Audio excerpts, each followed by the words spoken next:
The stale odour of death and exhaustion hung over him as he slouched over his desk to write in a well-worn diary.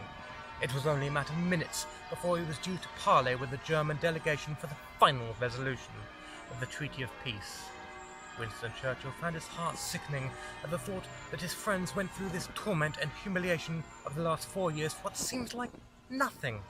His blood boiled that winter's day in June the 28th, 1919, sitting in the Hall of Mirrors at the Palace of Versailles. Winston reflected that France, England, ultimately, the United Nations are conceding to just walk away with a simple payment for damages from the Germans.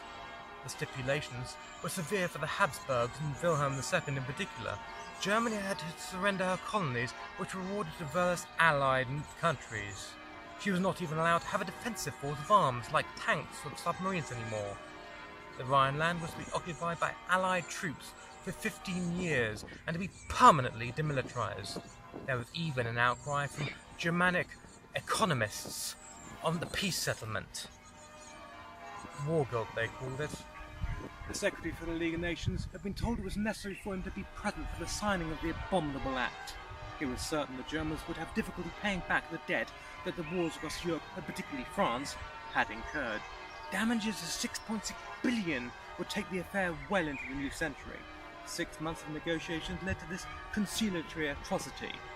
Winnie stood up, crumpled and battered from the pain of sitting for such a prolonged amount of time. Must get on, he thought. The Master of Ceremonies is calling for me.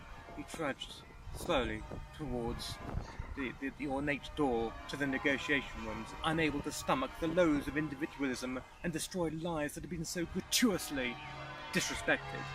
Bells and braces, he had to get this travesty over and done with, resolutely thinking that the next time, God forbid there is a next time, the scourge of Europe would not get away from British might so easily.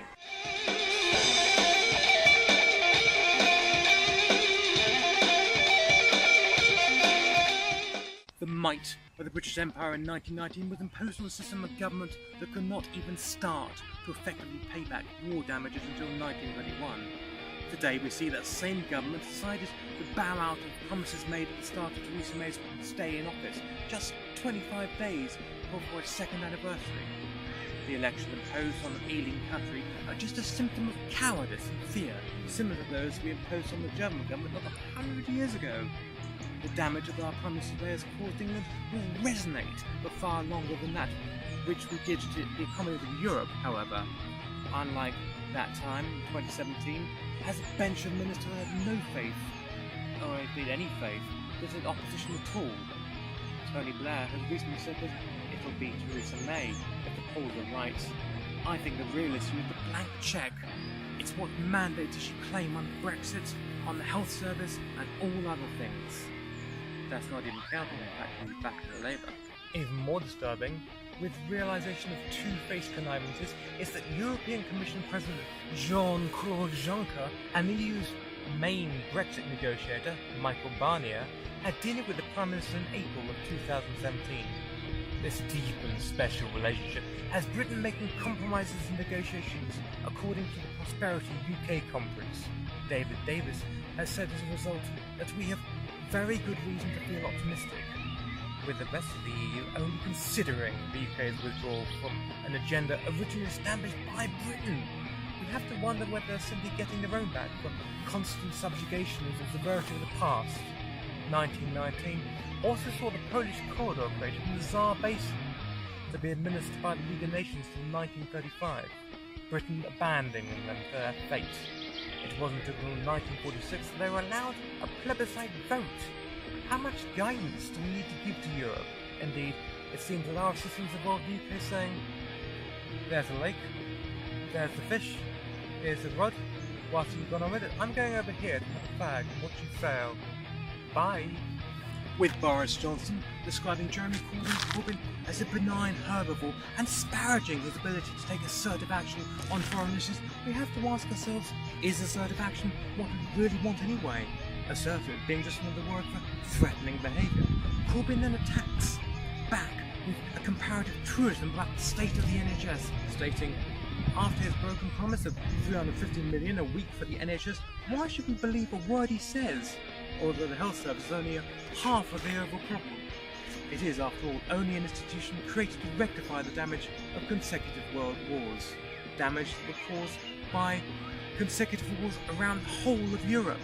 After all, the Brexit divorce bill of an estimated 50 billion is only a small consideration given the amount of money Europe had to find after the conflicts 100 years ago. Britain must settle its accounts, Mr. Barnier said. What are the accounts of the rest of the world left with? If today's top 10% of taxpayers who earn over 51,400,000 paying twice as much towards the total tax than their 70s counterparts, how are we ever to afford to leave anyway? Germany now has a growing problem with inequality and poverty, and yet Chancellor Angela Merkel seems to be passing the buck of blame for this. Are we to walk away from, as has been seen in the past? It might be that we have to, as we have no choice, as the British pound seems to be on the danger of becoming disturbingly undervalued. Does this mean we walk away from all our obligations? Previous printing errors have led to the coins becoming sought after, fetching prices above their face value. It is thought that as many as 200,000 misprinted 20p pieces were manufactured, suggesting higher values could apply to errors occurring in smaller numbers. Fear and mistrust following Brexit's wake seem to stalk our land like giraffes on Zimmer frames. As far as our progress financially is concerned, so are we, it seems. Jobs in the financial sector are now moving to Europe with increasing regularity as well. Deutsche Bank has warned that up to 400,000 UK jobs could be moved to Frankfurt, another location of the European Union as a result of Brexit. Should Winston have read the fine print when he negotiated Versailles? Or was the humble trot of deep depression a precursor to his realisation that it would all end in tears? Next time on Retrospective Rumors, I'm looking at the insane actions of Jean-Claude Juncker and Boris Johnson.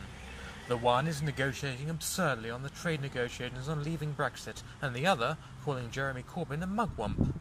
I also look at the comparison between Theresa May denying her intentions on Syria 3 times, and that of the Apostle Peter doing the same of Jesus back in the day. I therefore ask, have we come so far yet nowhere at all as far as the Middle East is concerned? It's a place to... Oh God. Well, this is the first one, so on the left, the sun is over different bit this is terrible. Doing this on my bike, it's like absolutely nuts. Didn't have to do it. It's bloody annoying. Describing Jeremy Corbyn, and I've got a second illustrator. Are we to walk away from? Oh, for fuck's sake! Well, Deutsche Bank has warned that up to 400,000 UK jobs can be moved to Frankfurt and other locations in the European Union as a result of Brexit.